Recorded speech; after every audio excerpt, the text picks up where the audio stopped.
pagi semua, selamat pagi itu siang. Baik. Oh. Terima kasih pemusik, pemuji Tuhan, kalian hebat. Lama sekali saya nggak ke Metro, udah hampir 10 tahun kali.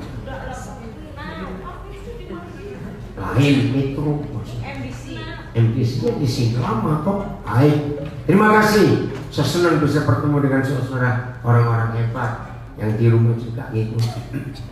Saudara, kalau kita melihat sejak 1 Januari yang lalu, ketika virus corona mulai merebak sejak 31 Desember, maka sampai hari ini dunia dilanda ketakutan yang luar biasa.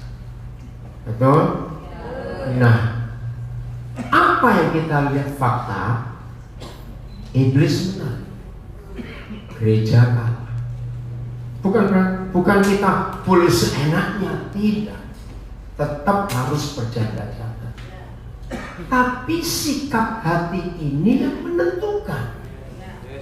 Betul tidak? Orang yang sehat fisiknya, sehat secara tubuh, secara imun dalam dirinya, tapi begitu ketakutan masuk, habis itu semua. Betul?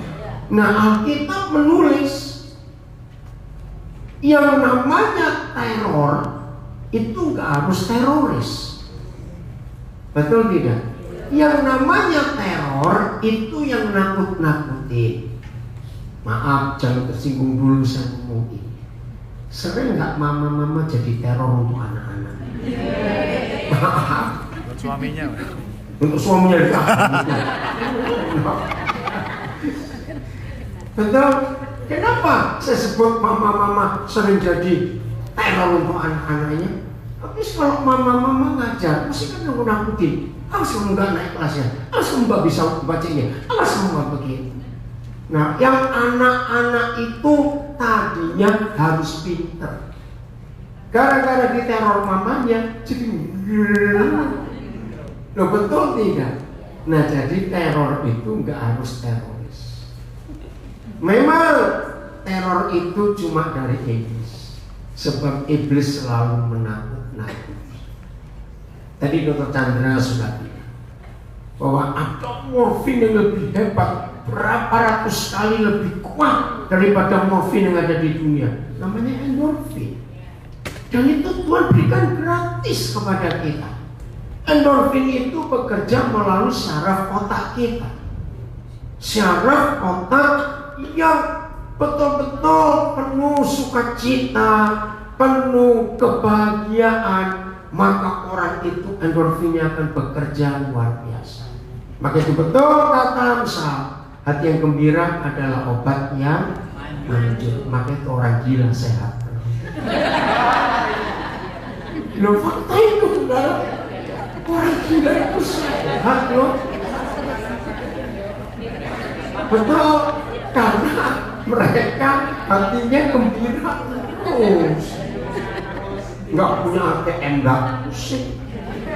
Betul? Nggak cuci tangan pakai apa-apa, nggak takut corona. Maaf. Ya tapi maksud Tuhan, jangan gila dulu baru sehat, jangan. Maka itu otak kita harus diisi terus oleh firman. Yang penting kita hidup takut akan Tuhan. Nah, jadi masalah corona ini mulai dari keluarga kita masing-masing, mulai dari gereja kita masing-masing. Sebarkan, tebarkan kepercayaan yang Tuhan berikan kepada kita. Itu cara kita mengcounter, itu cara kita menghadapi ketakutan ini. Memang ngeri, saudara. Sebelum ada corona, kita ketemu orang bersin dan sering. Betul nggak? Begitu ada corona, orang bersih semuanya kita. Bagaimana bisa begitu? Yang penting kita tetap takut akan Tuhan. Coba saya mulai dengan ayat ini. Keluaran 15 ayat 26. Perhatikan firman ini. Keluaran 15 ayat 26. Jadi teror corona dari setan harus kita lawan, kita counter dengan firman Tuhan. Untuk kita berani bertindak. Firman. Lihat syaratnya dulu sebelum kita lihat janjinya. Syaratnya firman. Jika kita ngapain? Nah ini dia, sungguh-sungguh. Artinya serius, nggak main-main. Mendengarkan suara Yahweh Tuhanmu. 1, 2, dan melakukan apa yang benar di matanya.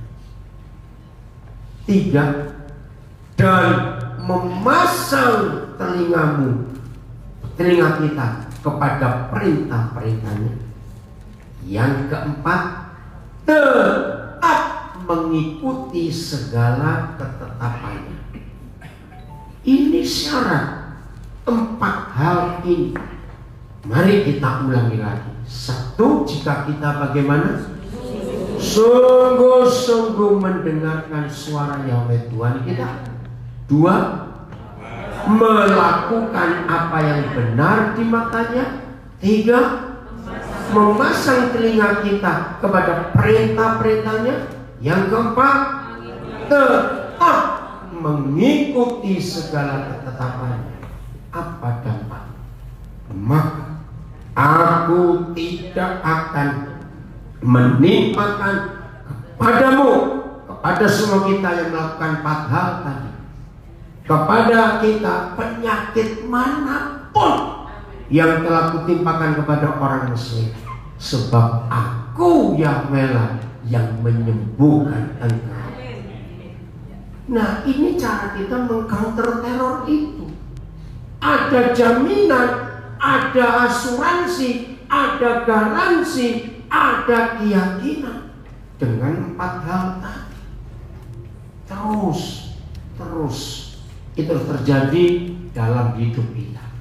Maka itu sambil mendengar ini semua kita yang di metro maupun mengikuti di rumah, mari kita jujur periksa di hati kita. Dari 4 hal ini ada nggak yang kita langgar? Yang tahu cuma diri kita masing-masing, bukan? Saudara kita, istri kita, suami kita, anak kita, orang tua kita, nggak ada yang tahu. Apakah kita betul-betul memenuhi 4 hal itu? Yang tahu cuma kita dengan Tuhan. Jujur, terus periksa hidup kita. Ini jaminan yang luar biasa. Roma 5 sekarang, ayat yang ke-12. Roma 5 mulai ayat 12. Kita akan melihat kebenaran ini. Di Alkitab sudah di layar nggak ada? Ayo baca judulnya di Alkitab sudah ada. Adam dan Kristus. Oke? Nah, Roma 5 12 sampai 19 nanti kita akan baca ya, betapa dahsyatnya kebenaran itu. Lagi sekali, lawannya si teror adalah kebenaran. Betul? Karena teror itu selalu menakut-nakuti, tapi kebenaran itu memerdekakan. Itu janji Tuhan Yesus.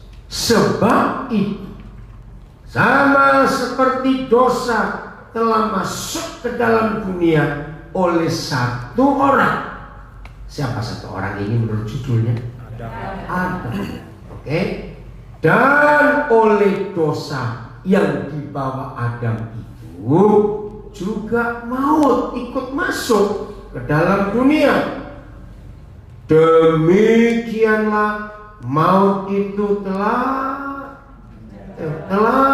menjalar. Apa kata lain menjalar? Menyebar, menular, mewabah kepada berapa orang? Semua orang. Persis seperti corona ini.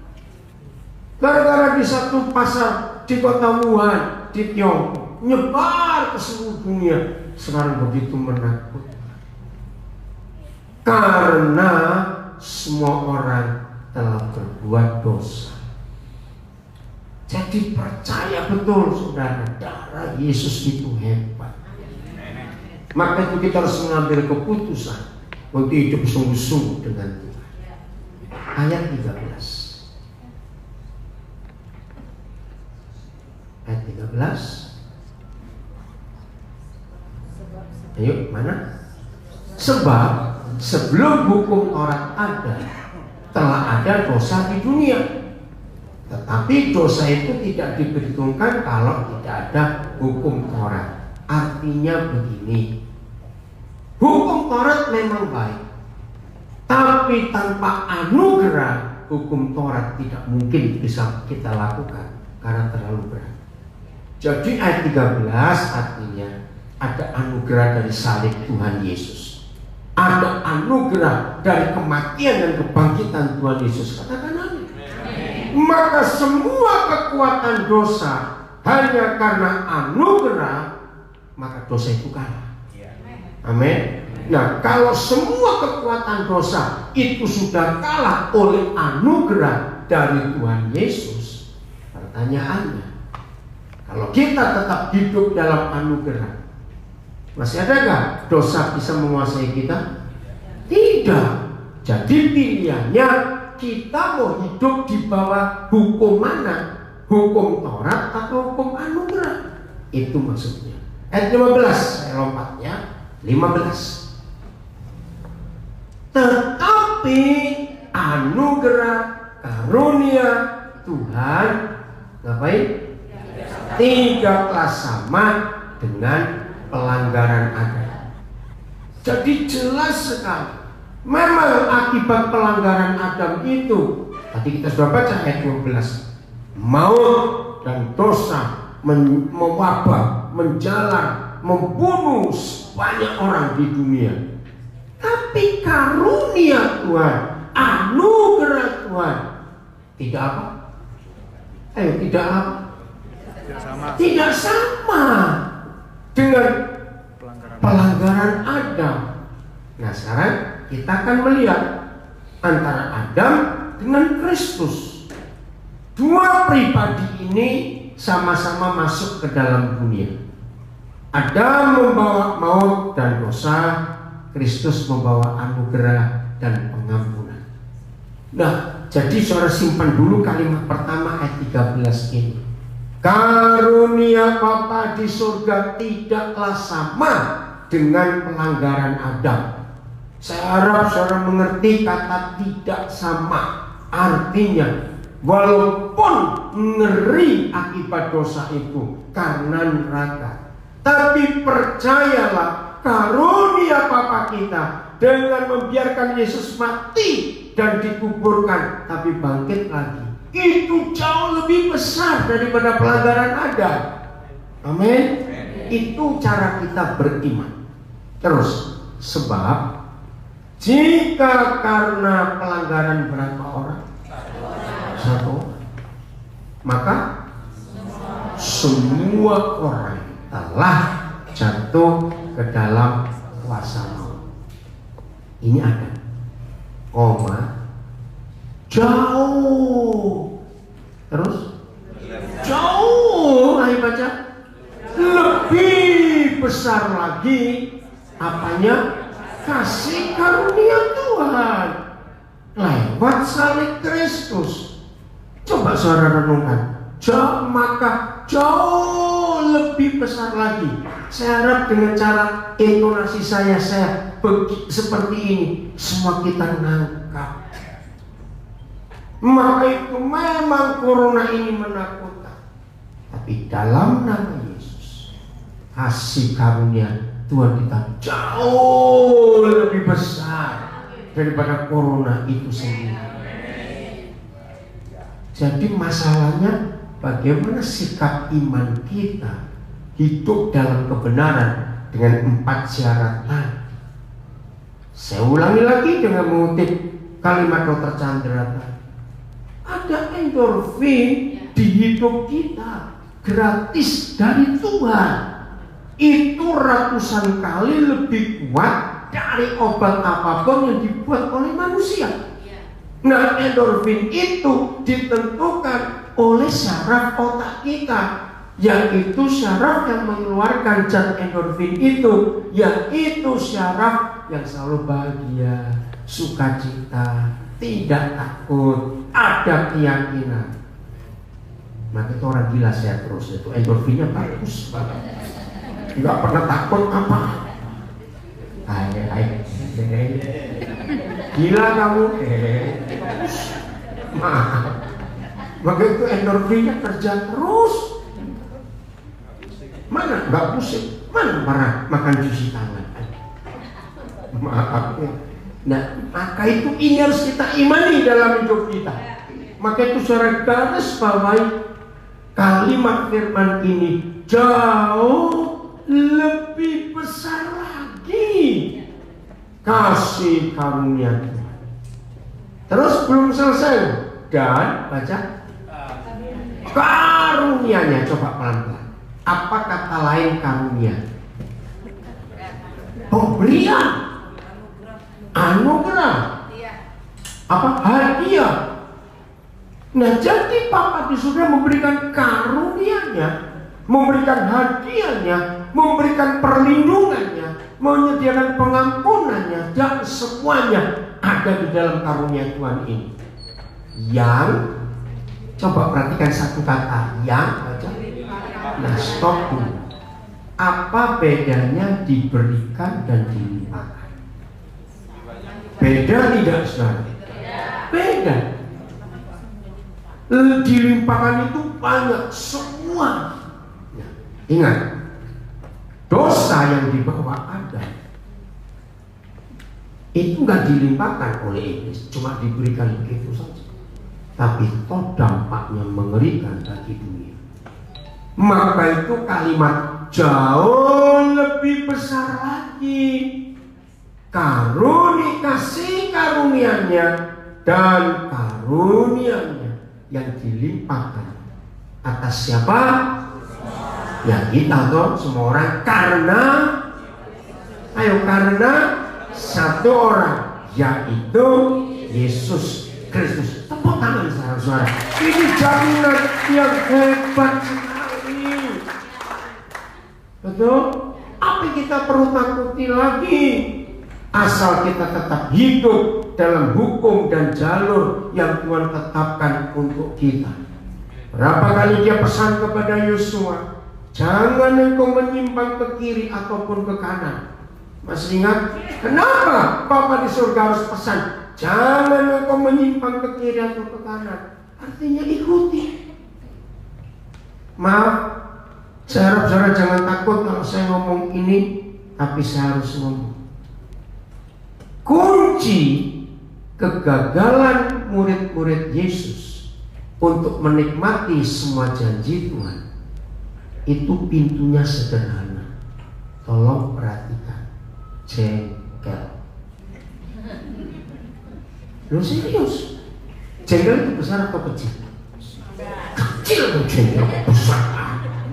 Jengkol besar.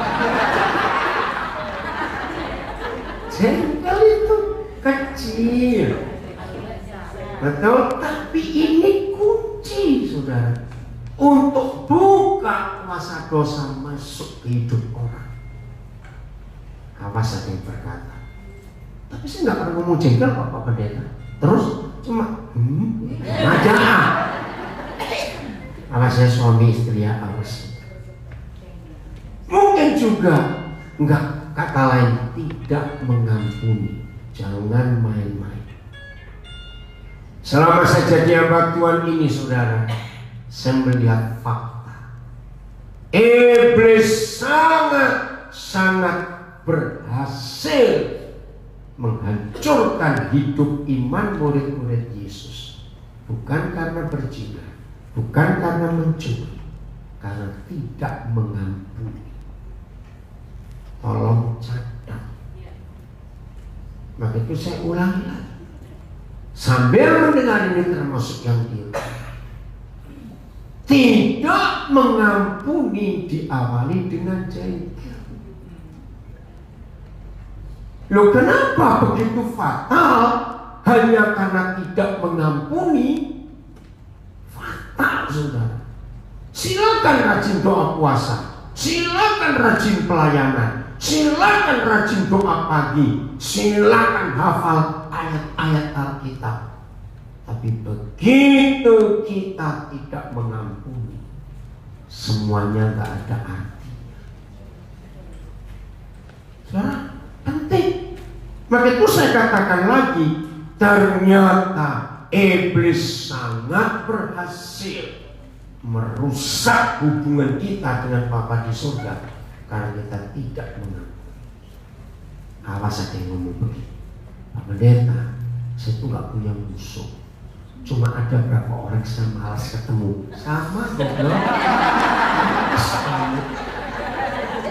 Ada enggak? Maaf, saya mau ngampuni tapi malas ketemu. Sama. Ayo jujur, ada enggak yang masih begitu? Aku juga ada semua. Di mana ini Saudara, kita boleh sambil tertawa, tapi ini mengerikan.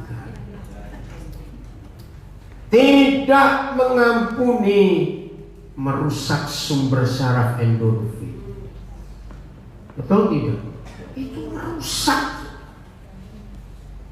Maka itu coba, orang yang tidak mengampuni pasti, saya ulangi,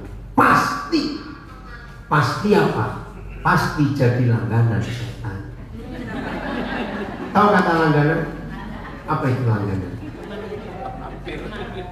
Teman, bukan teman. Ya, sering-sering didatangi oleh si setan karena setan tahu tidak mengampuni. Contoh, orang yang tidak mengampuni seseorang aja loh, bukan dua, bukan tiga, satu orang saja. Tidurnya nyenyak. Nah, setan tahu ini orang langganan setan.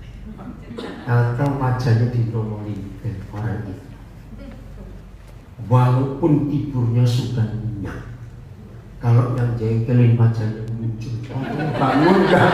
Ya, maaf saya tanya cepetan jawab. Bangun gak? Nah, kalau sudah bangun jujur ya, bisa cepat tidur lagi? Enggak. Ya, betul tidak saudara? Maka itu orang ini jadi gak sehat karena gak bisa istirahat. Betul? Orang yang punya musuh satu saja, atau bukan musuh lah, yang malas ketemu tadi, lagi enak-enak makan, atau sahabat, wajah itu muncul, bisa makan terus?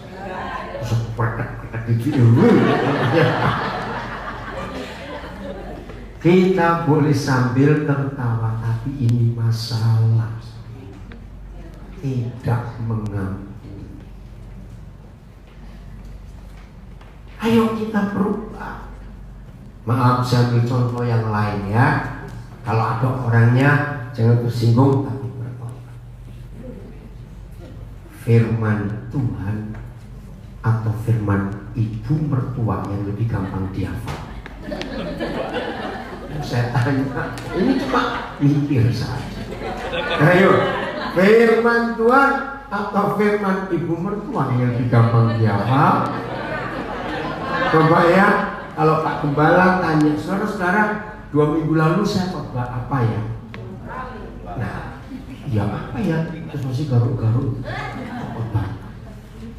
Tapi yang nekat betul jawabannya, saya nggak datang 2 minggu lalu. Mengapa firman Tuhan 2 minggu yang lalu kita sudah lupa, tapi firman mama mertua 20 tahun lalu masih ingat? Karena orang itu menggenapi Yosua 1 ayat 8. Perkatakan firman itu dan renungkanlah siang dan malam. Karena firman ibu mertua suka diperkatakan. Ketemu ipar yang satu, ini kan mantu. Kamu tahu nggak? Ibu barusan ngomong begini pada. Dia ngomong itu nggak pada kamu? Ya kan sering kali begitu tanpa kita sadar. Nanti ketemu orang lain lagi, cerita lagi. Oh, ibu mertuaku ngomong begitu. Udah ngomong, terus aku diem merenung. Ya kok dia ngomong begitu ya, kenapa? Percayalah, lakukan itu siang dan malam, seminggu langsung hafal. Nah, firman Tuhan gak pernah kita perkatakan dan kita renungkan. Ngerti gak? Padahal firman itu yang menghidupkan, firman itu yang menyehatkan, firman itu buat kita damai sejahtera, firman itu buat kita bahagia. Tapi sakit hati itu merusak. Serius. Maka itu ketika virus ini merebak, saya sharing, saya cerita, saya bicara, saya WhatsApp kepada banyak orang. Jaga hati. Jaga hati. Kalau hati kita kotor, hati kita rusak, gampang setan itu bekerja. Betul tidak? Hati yang kotor. Maka itu ini penting sekali. Jadi saya ulangi lagi, berarti betul setan berhasil merusak hubungan kita dengan Tuhan hanya gara-gara jengkel tadi. Tolong catat.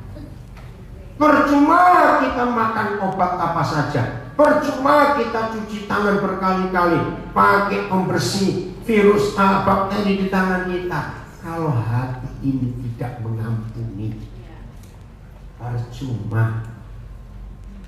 Maka itu hati yang ambil keputusan. Awas ada yang ngomong gini, oke saya mengampuni, tapi dia mati dulu. Macam benar. Awas kamu ngomong begitu. Terus dia sudah mati dulu, telah kita ngampuni. Betul ya? Awas. Nah, kenapa mengampuni penting? Nanti kita kembali lagi ke Roma. Kita buka Ibrani 12 ayat 14. Saya sambil lihat, saya ada wave-nya enggak? Sudah, Ibrani 12 ayat 14. Ini bahayanya jengkel dan tidak mengampuni. Berusahalah bagaimana? Baca. Berusahalah bagaimana hidup damai dengan berapa orang? Nah, semua orang itu berapa?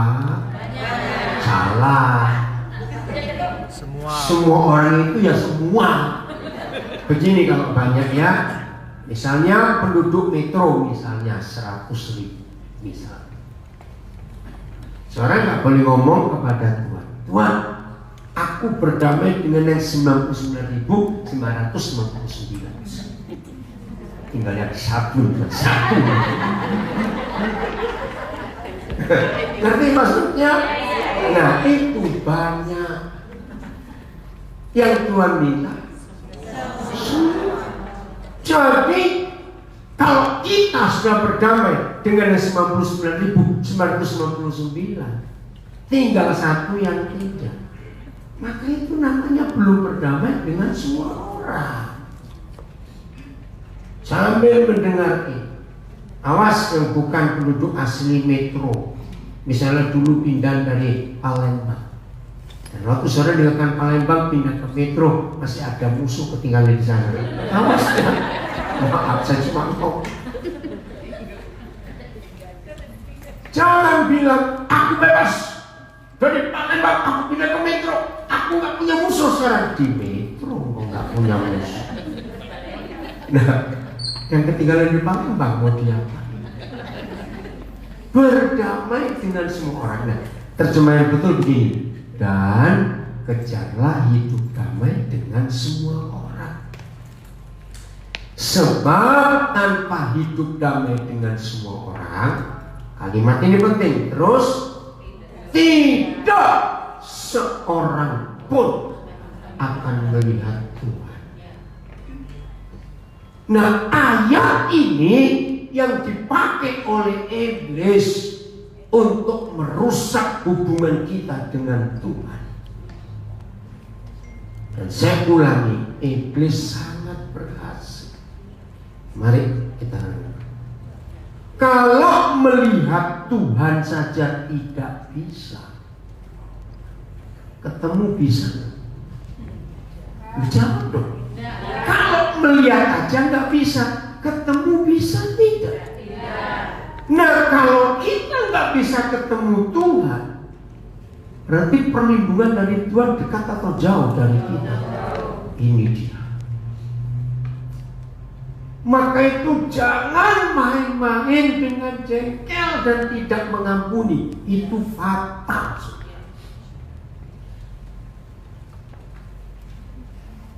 Hukum tertinggi dari Tuhan Yesus bukan kasih, tapi mengampuni. Percuma kasih dikotbahkan kalau tidak kita lakukan pengampunan, maka kasih itu nggak akan ada artinya.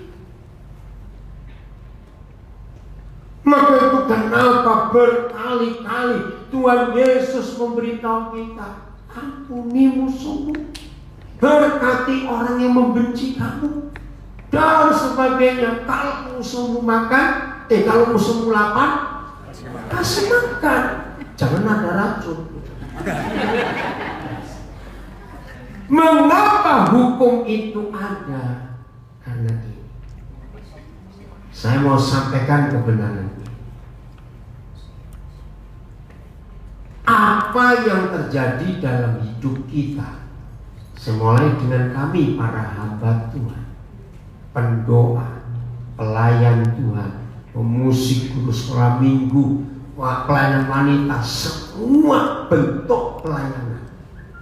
Tanpa Tuhan hadir, terjadi apa dalam hidup ini? Sia-sia. Saudara, tolong catat ya dari pelajaran hari ini. Ketika ayat ini dipakai oleh setan untuk membuat Tuhan tidak bisa hadir di hidup kita, dan setan berhasil hanya dengan jengkel dan tidak mengampuni, kita nggak bisa melihat Tuhan. Apa kelanjutannya? Bukan cuma sia-sia kalau semua aktivitas kita untuk Tuhan, atas nama Tuhan, bagi Tuhan, tanpa Dia hadir. Sadar, itu namanya kemunafikan. Loh, betul tidak? Lalu untuk apa kita melayani Tuhan? Dianya nggak ada. Betul? Kenapa dia bisa nggak ada? Karena kita belum mengampuni. Maka itu kalau ada yang pernah gini, Tuhan, aku ini kurang apa ya Tuhan? Aku ini pagi doa, pagi Tuhan. Aku ini puasa ya puasa. Tapi kenapa rasanya kok aku nggak merasakan hadirat Tuhan? Ini jawabannya. Periksa, ada ganjalan enggak? Jangan bilang, cuma dikit kok. Awas bilang begitu. Tuhan terima kalau kita alasannya cuma dikit kok. Terima enggak Tuhan? Tidak. Karena Dia ingin kita bersih. Nah, jengkel ini masalah besar, saudara. Mungkin ada yang berkata nggak jengkel, aku nggak suka, sama. Betul? Nggak suka, malas ketemu, anak saudara semuanya. Jadi, oke, kita bisa sambil tertawa, tapi ini masalah. Maka itu sedih sekali, saudara, ketika banyak hamba Tuhan, tapi Tuhan gak hadir di pelayanannya karena hatinya gak beres. Mazmur 73 ayat 1. Coba. Mazmur 73 ayat 1.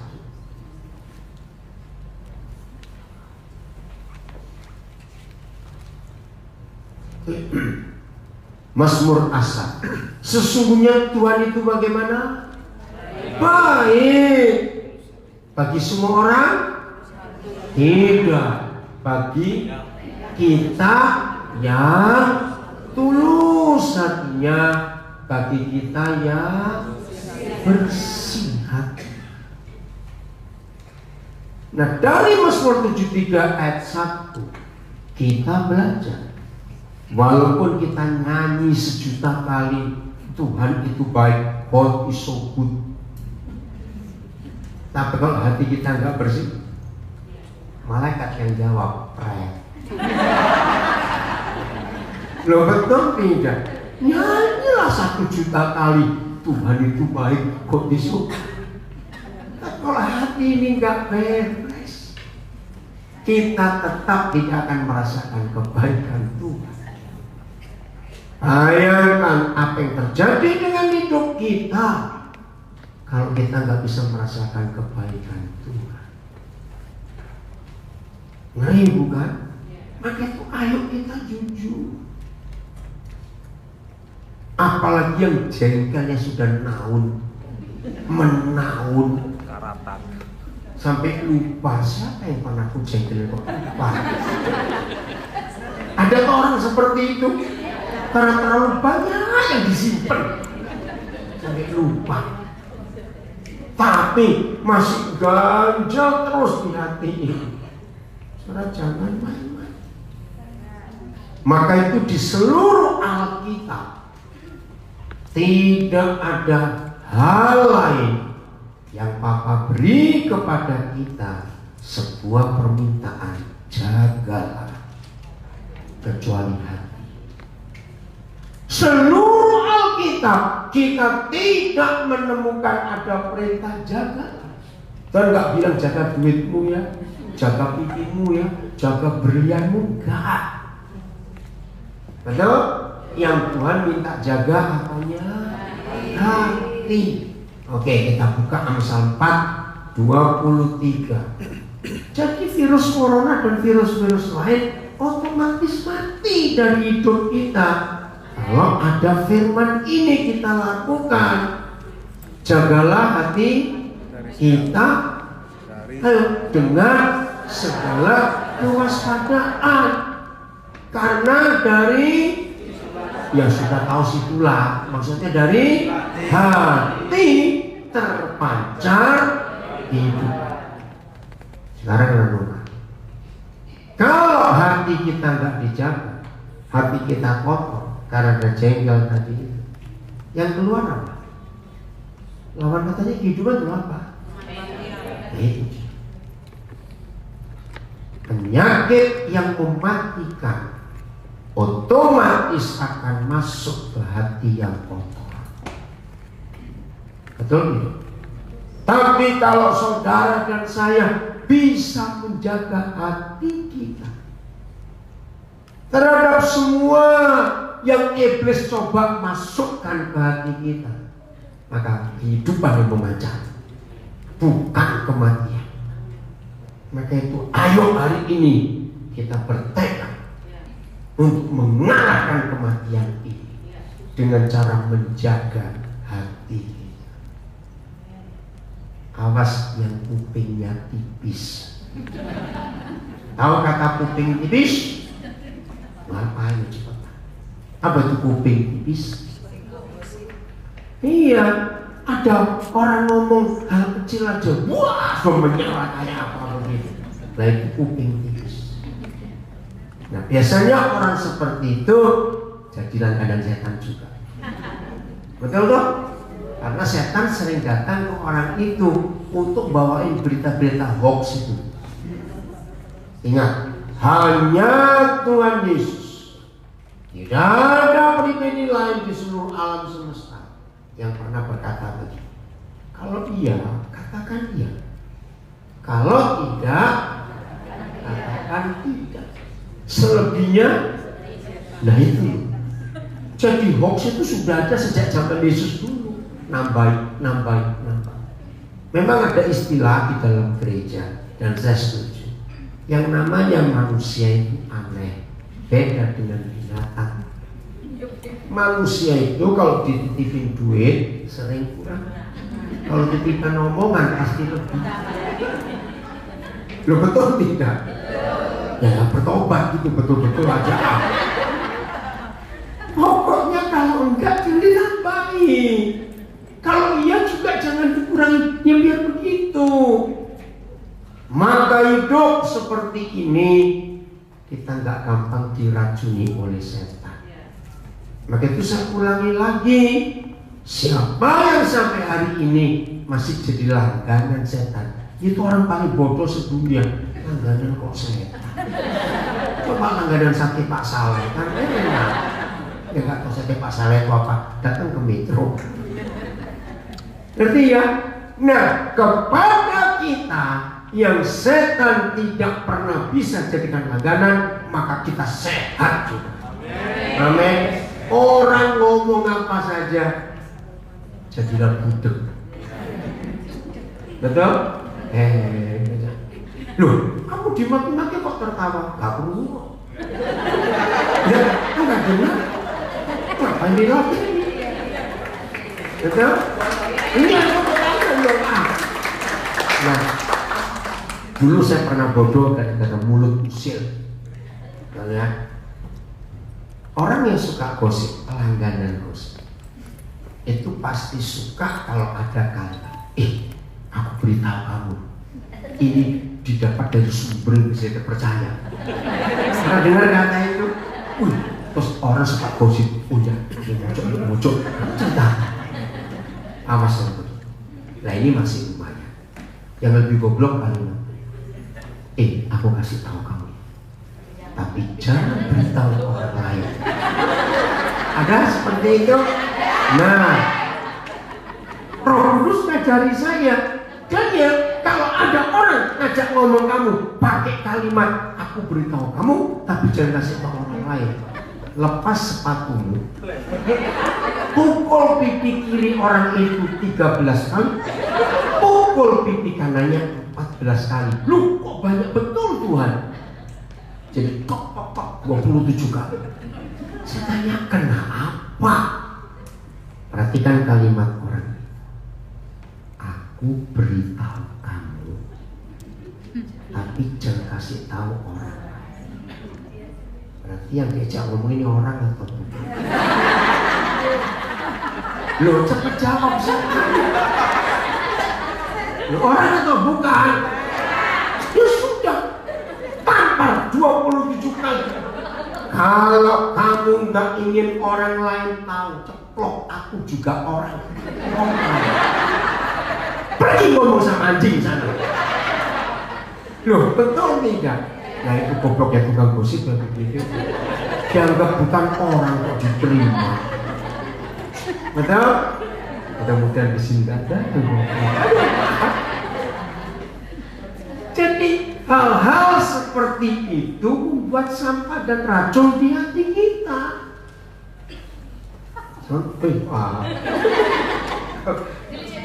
Ini dengar ya, satu lagi.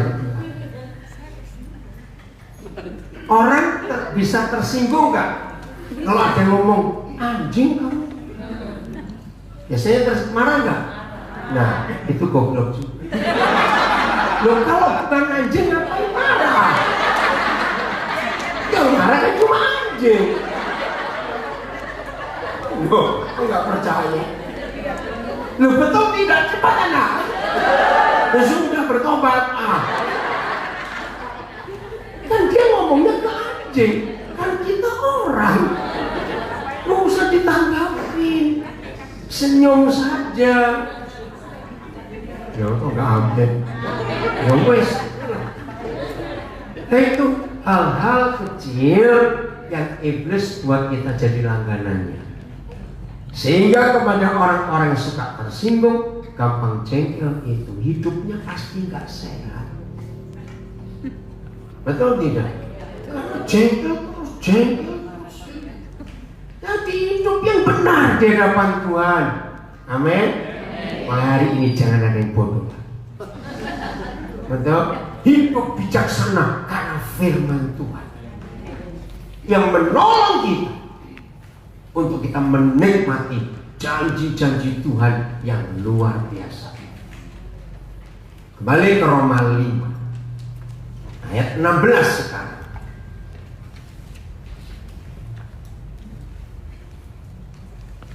Jadi izinkan di hati kita terpancar apa? Kehidupan, bukan kematian. Dan kasih karunia, itulah karya salib Yesus. Tidak apa? Tidak berimbangan dengan dosa satu orang. Betul nggak? Berimbang? Tidak. Mana yang lebih hebat? Mana yang lebih besar? Kasih kami. Sebab penghakiman atas satu pelanggaran itu telah mengakibatkan penghukuman. Ya sudah, karena pelanggaran. Tetapi penganugerahan karunia atas banyak pelanggaran itu mengakibatkan pembenaran. Nah, kata benar itu dalam bahasa asli Perjanjian Baru dianggap tidak pernah berbuat salah. Coba kita lihat 1 Korintus 6 ayat 11. 1 Korintus 6 ayat yang ke-11.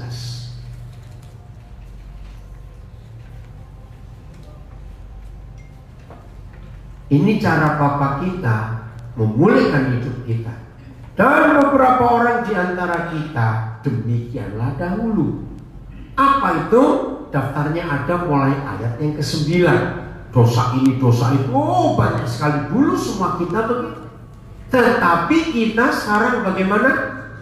Ayo, telah memberi diri kita disucikan. Kita telah dikuduskan. 3, kita telah dibenarkan dalam nama Tuhan Yesus Kristus dan dalam roh Tuhan kita. Ayo kita bongkar 3 tingkatan ini.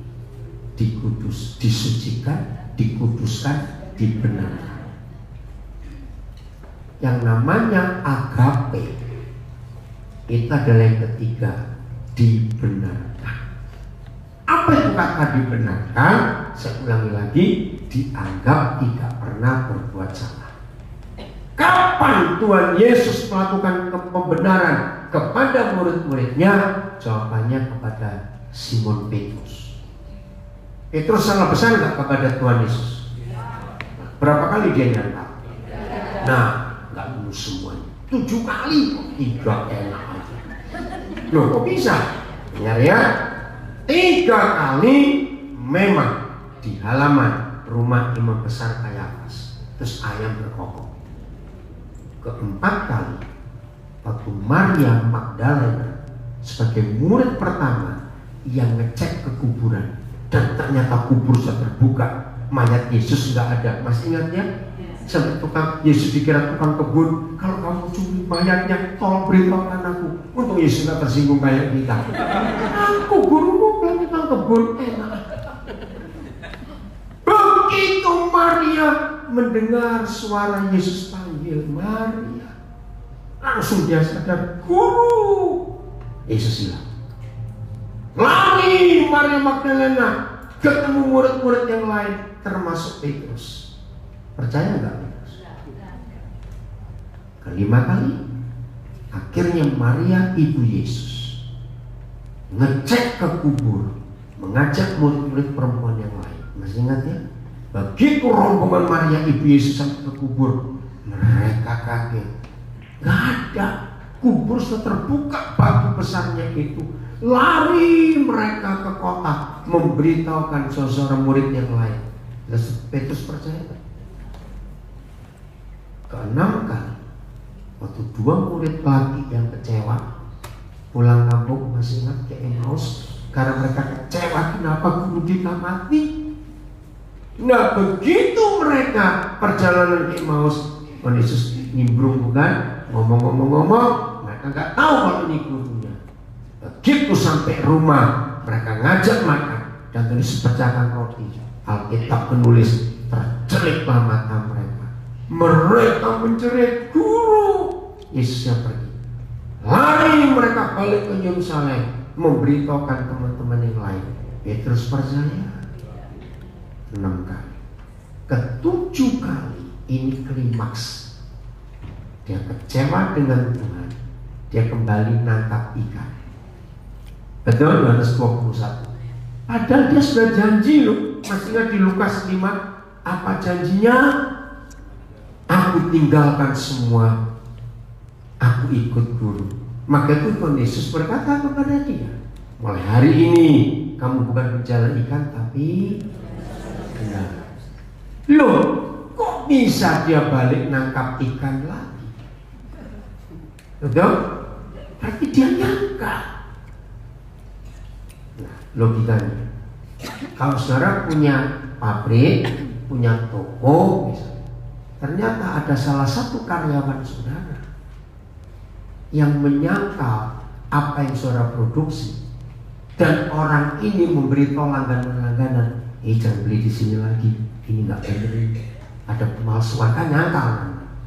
Nah, sebelum ketahuan, dia mundur dulu. Kalau karyawan cuma mundur sendiri enak, nggak kasih pesan. Saya tanya kepada saudara, berapa waktu kemudian karyawan ini balik lagi melamar kerjaan? Saudara terima nggak? Oh, betul. Loh, terima nggak cepetan? Nah, itu bukan Yesus.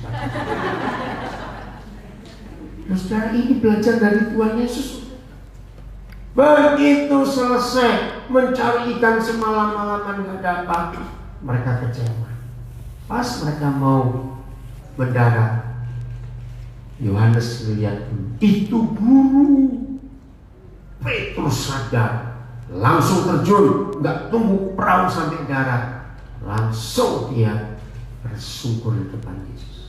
Ayo jujur, kira-kira kalau Yesus model kita apa ini murid satu? Gimana? Kita apa ini murid satu? Cepetan, ayo. Apa? Usir, apalagi kalau saya celupkan ke danau itu lagi. Mumpung di pinggir danau. Tapi perhatikan yang Tuhan Yesus buat. Ini yang kata dibenarkan. Apakah kau mengasihi aku? Apa jawab Yesus? Iya, jawab Simon iya. Tapi setelah itu Yesus memberi tugas apa? Nah, saudara jangan anggap enteng kalimat. Habis ya. Bentar ya. Yang Instagramnya cuma 60 menit. Udah di share. Oh, udah sih. Ini lagi. Oke ya. Oke, saya lanjut. Pulang dari pertemuan ini, miliki hati Yesus. Miliki hati Yesus yang luar biasa. Saudara tahu nggak posisi gembalakan domba-dombaku itu apa? Ayo mikir, saudara. Kan Yesus mau naik ke surga. Terus dia pesan kepada Petrus, gembalakan domba-dombaku. Itu posisi apa? Cepat. Iya, gembala betul, tapi apa? Bagi Yesus itu Petrus suruh apa? Karena Yesus mau naik ke surga. Menggantikan dia. Coba di situ saya bertobat, dibenarkan. Itu artinya dianggap tidak pernah berbuat salah.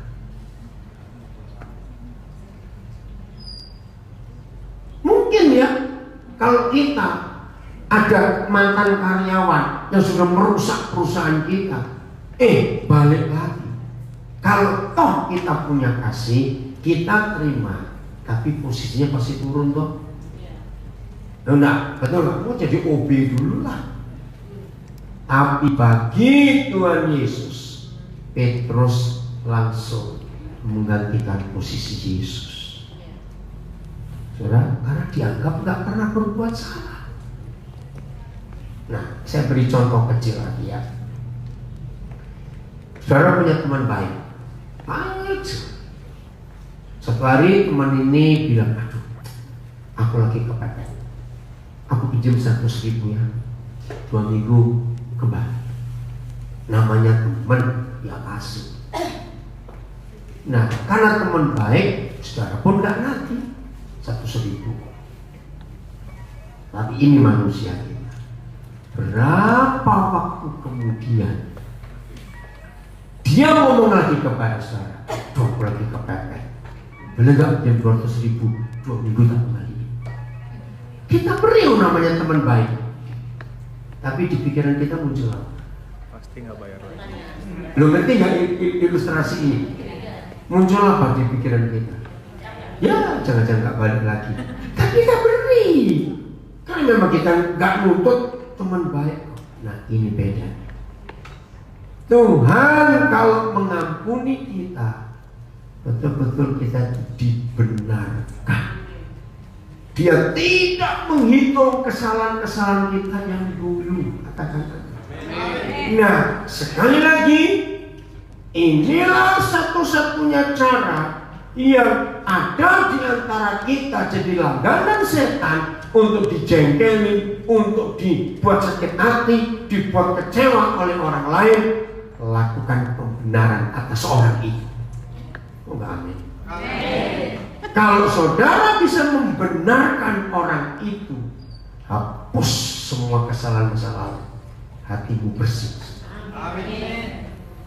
Enggak ada bekasnya pun tidak. Jangan bilang, aku kan bukan Tuhan.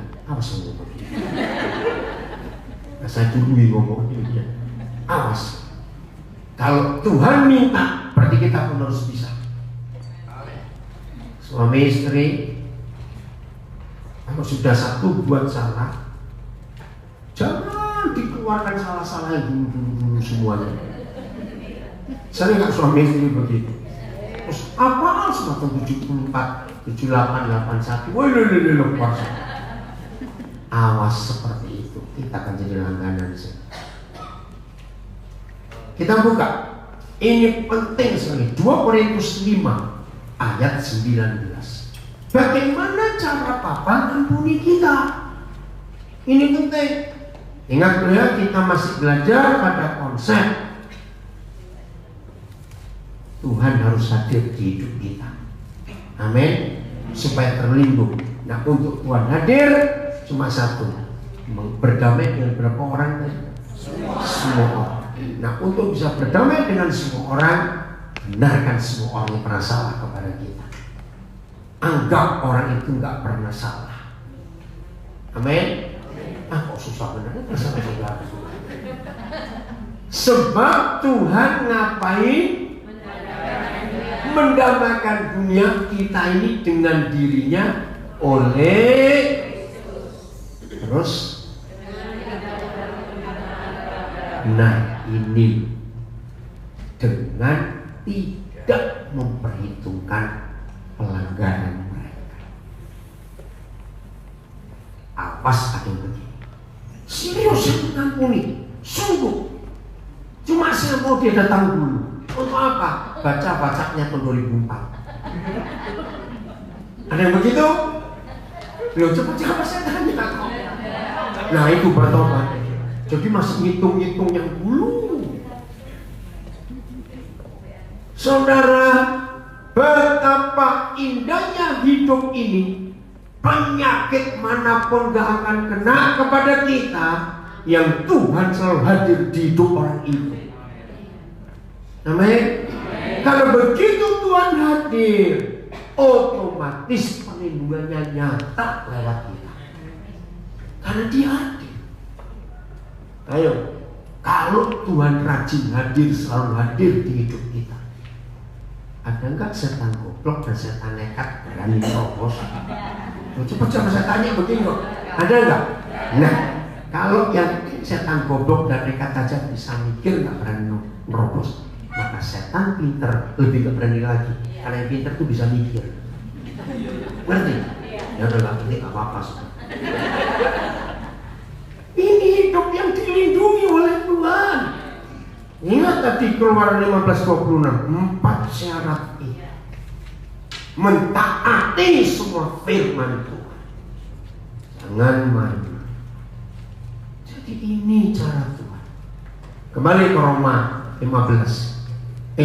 Roma 5. Jadi ingat ya, kalau mengampuni bagaimana? Dengan tidak. Ayo, kalau mengampuni bagaimana? Dengan tidak memperhitungkan yang dulu-dulu. Maka itu suami istri, awas ada yang jadi seperti wasit sepak bola. 2-1. Dua sama ya. Ada tuh suami istri seperti jebret. 2 sama. Oh, 32. Maunya apa ini? Ayo, kira-kira ada nggak suami istri suka begitu? Ada.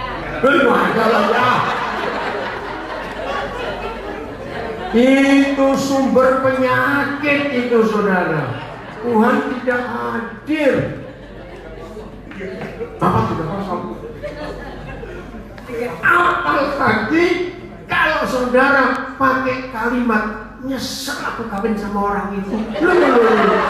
Yang nilai siapa? Ya. Maka itu ayo kita jaga itu. Amin. Ya, kembali ke Roma 5. Berapa tadi saya lupa? 16, sekarang 17. Ini 16 17. Nah, 17. Sebab jika oleh dosa satu orang, Adam tadi, maka maut telah berkuasa oleh satu orang itu, maka lebih benar lagi saudara dan saya yang telah menerima kelimpahan kasih karunia dan anugerah kebenaran, dampaknya ini akan hidup dan berkuasa.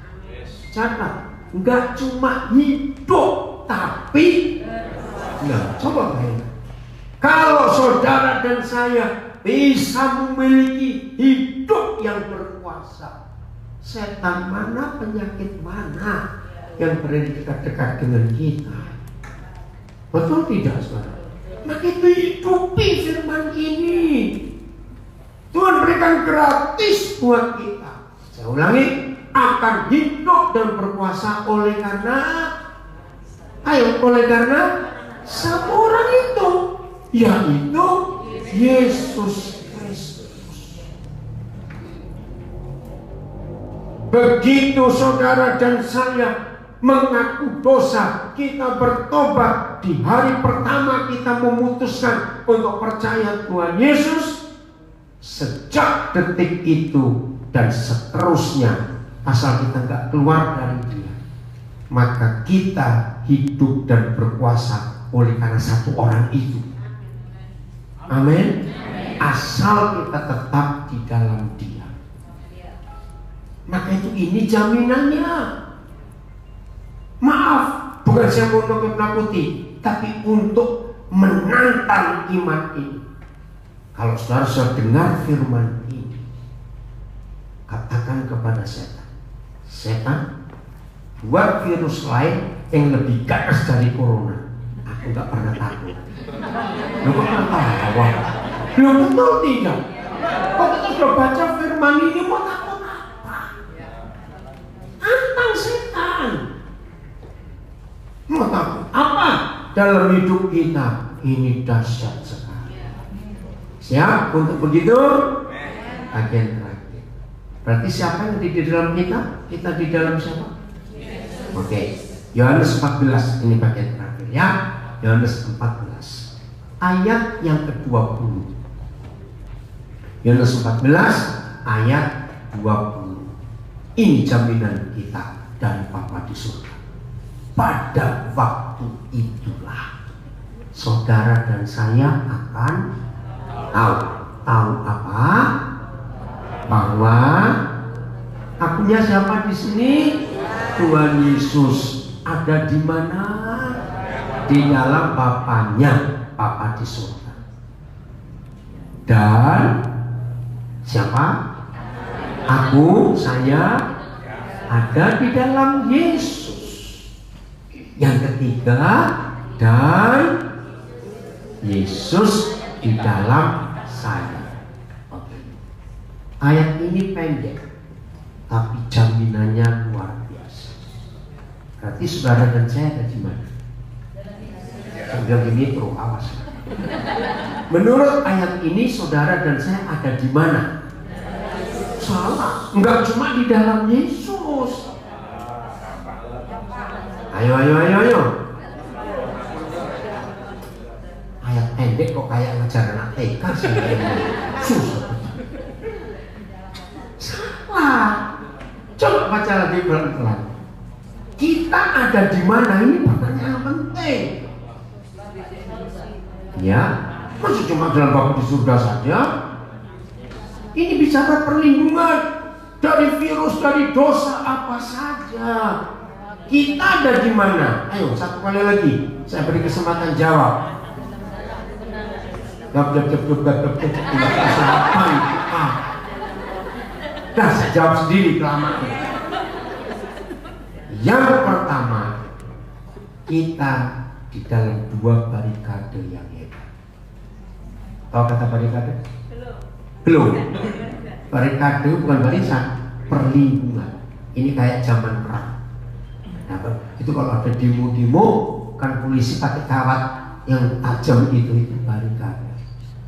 Nah, kita yang pertama di dalam posisi dilindungi oleh dua barikade. Siapa dengan siapa? Bapa dan Tuhan Yesus. Betul? Aman nggak? Sangat. Tapi yang ketiga, siapa di dalam siapa? Ini yang saya tanya.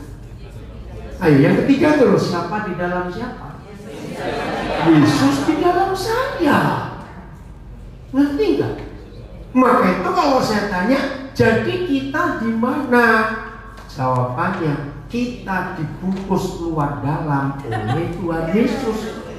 Loh, betul tidak? Yang pertama, kita dibungkus dari luar oleh Bapa dan Tuhan Yesus. Aman.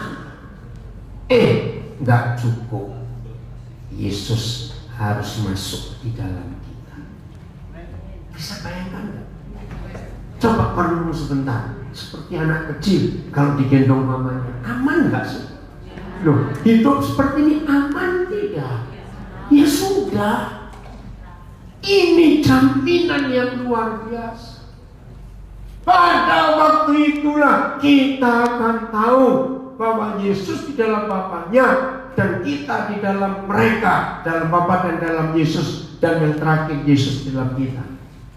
Ini jaminan yang lebih hebat dari masker, dari hand sanitizer, betul enggak? Dari apa lagi?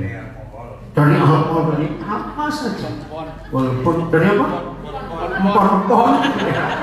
Walaupun kita tetap hati-hati ya, nggak boleh sembarangan loh dalam hidup.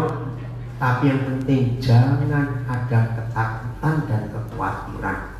Itu merusak endorfin kita. Ayat terakhir. Apa yang terjadi kalau dalam hidup kita? Nah, saya pakai istilah. Apa yang terjadi dalam hidup kita kalau semua kita pakai ada virus Yesus di dalam? Loh, berarti setelah kita baca ayat ini, ada virus Yesus nggak di dalam kita? Ada virus Injil nggak di dalam kita? Harus ada, otomatis ada, karena kita di dalam mereka dan Yesus di dalam kita. Nah, seharusnya virus corona atau virus Yesus yang lebih hebat bekerja lewat kita semuanya. Lalu jawab apa? Itu tadi Roma 5. Jauh lebih benar lagi. Kita menerima kelimpahan kasih karunia-Nya akan hidup dan berkuasa. Miliki kebenaran ini, saudara. Saya kagum. Terakhir, Lukas 1 mulai 39. Lukas 1 mulai 39. Berapa waktu kemudian? Ini setelah Maria mengandung Yesus. Ya. Beberapa waktu kemudian berangkatlah Maria dan langsung berjalan ke pegunungan sebuah kota di Yudea. Ingat, dalam hidup Maria sudah ada Yesus karena dia sudah mengandung. Ayat 40. Di situ ia masuk ke rumah Zakaria. Masih ingat? Siapa istrinya? Elisabeth. Elisabeth sudah mengandung atau belum waktu peristiwa ini? Sudah. Mengandung siapa? Yohanes Pembaptis. Ayat 41. Ini keren sekali. Dan ketika Elisabeth mendengar salam Maria, terus melonjaklah anak yang dalam rahimnya, dan Elisabeth pun Saudara, berapa puluh tahun yang lalu Roh Kudus mengajar saya tentang konsep memberi salam. Coba kita renungkan. Hal biasa kok nggak biasa kalau kita ketemu orang memberi salam. Apa kabar? Shalom. Biasa bukan? Tapi mulai hari itu saya menyimpan firman ini. Kalau ada benih firman di hidup kita, siapapun yang bertemu kita untuk kita beri salam, ada dampak di hidup orang. Bayangkan, apa anehnya hanya memberi salam, tapi yang memberi salam ini ada benih ilahi. Betul? Ternyata yang menerima salam bukan cuma dianya, tapi anak dalam kandungannya pun ikut kena dampaknya. Bukankah seperti itu virus corona? Orang bersih aja takut semuanya. Maka itu mulai hari ini, kalau ada virus Yesus di hidup saudara dan saya, beri salam kepada sebanyak-banyaknya orang. Dampaknya akan luar biasa untuk orang itu. Tepuk tangan loh saudara. Ini yang luar biasa. Makanya ini waktunya kita mengalahkan ketakutan yang sedang terjadi di mana-mana ini. Amin. Indah bukan firman Tuhan ini? Ayo mulai hari ini saudara, dengan adanya virus corona, orang benar akan tampil dengan benar. Nggak ada dosa, bersih, nggak jadi langganan setan di hidup kita semuanya. Ada Yesus dalam hidup kita. Itu dampaknya. Ayat berikut, ayat 4 berapa ini ya? Jadi Elizabeth itu penuh Roh Kudus, lalu berseru dengan suara nyaring. Kenapa ditulis suara nyaring? Karena dia surprise. Kamu cuma beri salam saja, anakku melonjak, aku terima Roh Kudus. Diberkatilah engkau di antara semua perempuan, dan diberkatilah buah rahimmu. Karena ada firman di sini. Maka firman ini akan terjadi di hidup saudara dan saya hari ini. Firman itu hidup di dalam kita. Kebenaran itu membenarkan kita. Hidup ini disucikan. Maka kemanapun kita pergi, salam Yesus Tuhan akan menjaga banyak orang. Orang gak akan takut lagi. Indah bukan kalau hidup seperti ini? Cuma janjinya harus kita pegang, kita genapi semuanya. Ingat Keluaran 15 tadi itu. Tuhan memberkati kita semuanya. Tepuk tangan buat diri sendiri karena sedang mendengarkan firman yang luar biasa. Oke, Pak Gembala sudah tahu. Saya suruh serahkan siapa? Oh, ayo Bu Ena. Suruh apa sekarang? Oh, tanya jawab. Boleh. Yang mau tanya jawab, ayo tanya. Cepetan. Ada enggak? Ayo, angkat tangan. Enggak ada, udah pulang. Tapi enggak. Mari Bapak Ibu, jika ada pertanyaan yang berhubungan dengan apa yang disampaikan, silakan. Silakan angkat tangannya.